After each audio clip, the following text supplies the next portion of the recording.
Where are you from? From? Where are you from? Oh my God. Where are you from? Yes. I'm from American. You're Moroccan? Yes. Can you tell me something about yourself? Why? What are you talking about?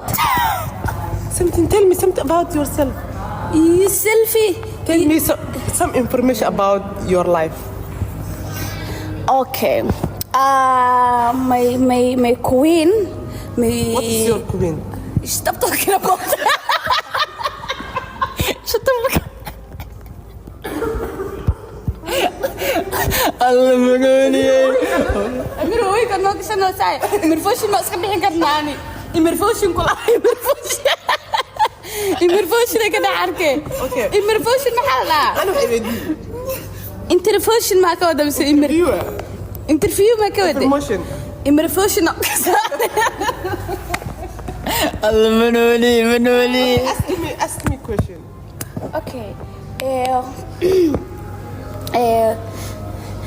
Amira. Yes. What's your name? My name is Amir Mahmoud Mohammed. Okay. How are you? I'm fine, thanks. And you? I'm fine. Okay. I'm fine. Yes. Okay. You're good teacher? Yes, I'm fine? I'm good teacher. Yeah, you are good. Okay. Okay. Ask me.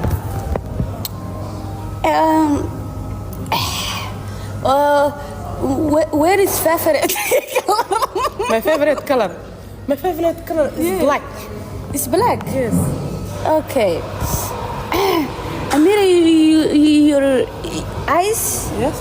You're blue or meadow? Favorite? My eyes. Yes. My eyes. I'm Somali.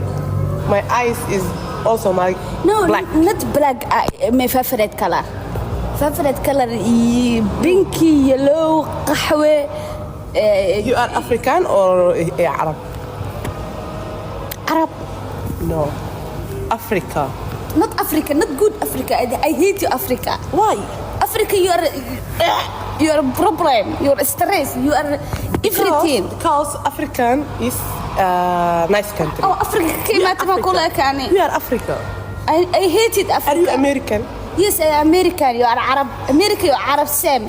You are Same price. You choose this like you are nab. We're not